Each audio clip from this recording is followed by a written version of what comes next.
Alright, natapos na natin yung motor na sir, no? From Chaong, Quezon pa po, no? Nag-install tayo dito ng package number 5, no? Which is MDL, via horn, combo lights. Yan. Tapos mga wiring accessories, no? Tulad ng mga switch, tri-switch, passing switch, horn switching. Ayan. Tapos additional tayo ng voltmeter recharger, no? Okay, demo natin, no? Dito, naglagay po tayo ng passing switch, no? Para sa combo lights. Okay? Pag nag-passing tayo, automatic po yan, sasabay yung MDL tsaka yung headlight. Okay? Ayan, ito po yung stock headlight sir. Ito po yung mini driving natin, no?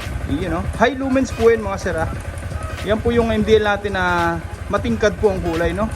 Okay, low wattage, low consumption, pero mataas po yung lumens. Meaning matingkad po talaga, super white, super yellow. Okay, kung mapapansin yung serya natin, maliwanag pa pero yung MDL, no, kitang-kita pa rin. Lalo po ito sa dilim. Okay? Pag nag-passing, ay ano, yan po yung difference ng gawa natin sa iba, no? Pag nag-passing, sabay po ang headlight dyan. Okay, usually MDL lang po yung magpapassing, no? Dito kasabay po ang high ng headlight. Pero maganda dyan, pwede pa tayo mag-high-low ng headlight nang hindi po sumasabay yung mini driving. Ganon din po sa mini driving, no? Pwede tayo mag-high-low, hindi naman sasabay yung headlight. Pero pag nag-passing, sabay po lahat. Okay, sa busina, ganon din po, no? Okay. Ayan.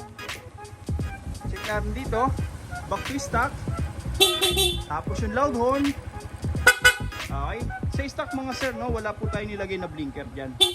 Para pag nagparehistro, wala po magiging violation, no? Talagang papasa po tayo. Okay? Sa loud horn, doon na po magkakaroon ng horn passing. Iyan, no? Okay? Kahit po naka-on yung MDL natin, nag-passing, nagbusina, may ilaw pa rin po. Okay? Kahit po mag-high tayo ng MDL dyan, no? Nag-passing, may ilaw pa rin headlight. Busina, ganun din po, no? Okay? Kahit po mag-high tayo ng headlight, ayun po, nag-high na tayo, no? Nag-passing, pa rin po. Busina. Okay. Hindi po tayo basta-basta nagtatap ng MDL sa headlight, no? Kundi nakaka-combos po yan. Pwede pa rin tayo mag-high and low ng separately. Yung hindi po nagsasabay-sabay. Okay. Pag nag-passing, sabay-sabay yan. Stock horn, back to stock. Okay. Ayun po, no?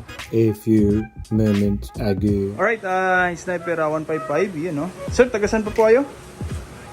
Chaong, Quezon pa po, no? Okay, all the way to Quezon City. Ayan. Dito, nagpa-install po sila sir ng package number 5, no? Bali, naihanda na po natin yung partial na wirings, no? Yung harness. Naglagay na tayo ng passing switch, tri-switch, sa horn switching. Ito na po yung socket, no? Sasalpak na lang po dito. Gumawa po tayo ng bagong harness yan, mga sir, no? Okay. Tapos yung busina, gumawa rin tayo ng bagong harness. Ayan. Okay, PIA po yan, ano? Lahat po yan, mga sir, no? Nagsalubong po yan dito. Okay. Ayan. Kung mapapansin nyo, lahat po yan, binabalot po natin, no? Ito po yung galing sa Yamaha. Ito po yung gawa natin na bago. Hiwalay po yan sa main harness ng motor, mga sir. Okay. Binabalot po natin, no? Para hindi makahalat tignan, no? Tsaka malinis, walang pansit-pansit. At the same time, safety po, no? Pang all weather. Kahit umulan, umaraw, hindi po basta-basta papasukin ng tubig o kaya lulutong po, no? Overtime yung wirings natin. Okay, ngayon, lahat ng kinabit natin dyan, yan, pang automotive wear na po. Makakapal po yung hibla niyan, mga sir. Okay, pang sasakyan na po, no? Yung tanso niyan, talagang pure, no? Hindi po siya yung aluminum wire na nagpupulbos katagalan, no?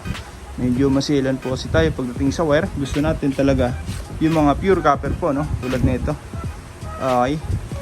Para pang matagalan po. Okay. Ayan. Ngayon kakabit na lang po natin yung power module dito, no? Ayan. Para may control lahat ng mga parts na ikakabit natin. Okay. Ngayon nakabit na po natin yung power module, no? Okay. Mukhang stock na po yung wire harnesses, sir. Ayan. Pero marami na po itong features, no? May combo lights na, may MDL. Ayan, ito po yung output, no? Yung busina nakakabit na po doon. Ayan. Dito mga sir, naglalagay po tayo nito para may control, no? Lahat ng mga parts na kinabit natin ngayon. Katulad ng MDL, yung PIA horn, yung combo lights. Siya po yung distributor ng power, no? Mula sa battery, and then papunta ng mga trigger, sa mga switch, and then papunta na, babalik po riyan dito sa power module, and then sa output na po. Okay. Pag meron po tayo nito mga sir, no, may iwasan natin yung fluctuation po, no, sa kuryente. Kahit po magsabay-sabay naka-on po yan, hindi po magkakaroon ng nginig po, no, yung flickering po, no, sa ilaw. Okay. May iwasan po natin yung humihina yung MDL pag nagbubusina, o kaya pag nag-MDL tayo, hihina yung busina. Ayan. May iwasan po natin yung mga ganun senaryo. Dahil po yan dito. Denso po yan mga sir, no, made in Japan. Kaya matibay po talaga. May mga customer tayo, no? 5 years na po yan. Hanggang ngayon, all goods pa rin. Kahit magpalit man tayo ng MDL in the future, ng busina, kahit anong brand po yan, applicable po yan dito. Okay. Talagang matibay po yan, no? Subok na po namin. Ayan. Okay. Kung mapapansin nyo dito, no, lahat po yan balot na balot. Hanggang sa ilalim po, wala tayong makikita mga wiring na naka-expose po, no. Hanggat mari, talagang ginagawa nating harness, no. Okay, para magmukhang stock pa rin. May mga customer kasi tayo, no. Pumupunta rito sa shop, galing sa ibang shop, no. Nagpapa-rewirings kasi naka-open po yung mga wire, no. Ang tendency po, pagka nagpapagawa sa mga mekaniko, minsan kumakalas po yung mga cable tie. Okay? Ito, kahit makalas po yan, hindi po hihiwalay yung mga wirings natin. Talagang safety po yan. Tsaka sabi nila, no, pagka naka-expose yung wire, madali daw i-repair, no, pagka nasira. Okay, usually yung mga ganun, no, mga walang tiwala sa gawa. Ayan. Dito, may tiwala po tayo sa mga gawa natin. Kaya talagang finished product natin, binabalot po natin, no, para stock na stock pa rin po yung looks niya. Okay? Kahit lumigo-ligo po tayo dyan, hindi po yan basta-basta mahahatak, no? Fixed na po yan dyan.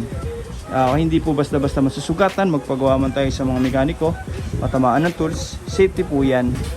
Okay? Kahit maulanan po ito mga sir, all weather po ito. Hindi po yan magkakaroon ng malfunction, no? Kasi hindi po basta-basta pinapasok ng tubig. Grounded po kasi yun pag naka-open, no? Dinadalaw yan ng tubig. Pag nag-stay yung tubig dyan, magmo-moist po yung tanso sa loob. Pag nag-moist, mangingitim na po, no? Doon na po mag-uumpisa yung corrosion. Okay? Kaya yung lahat ng mga manufacturer ng motor, binabalot po nila, no? Okay? Dito wala po tayong makikita mga nakasiksik na kung ano-ano, no? Malinis po yan. Okay? Yan. Dito, yung Pianicer, original po yan, naka-harness din po, no? Ayan. Okay? Legit PIA po. Voltmeter with charger, naglagay na po tayo dito, no? Ayun, no? 3.0 amperes na po yan. Fast charging na po, no? Okay, may digital meter na rin para sa monitoring ng baterya. Para ma-ano natin, no? Ma-detect natin kung sakaling low bat na tayo. Ayan. Tapos may patayan na rin po. Para pwedeng patayin kung sakaling hindi po gagamitin, no? Ayan, no? May takip na rin. Okay, ito po yung switch natin para sa stock horn, loud horn. Okay?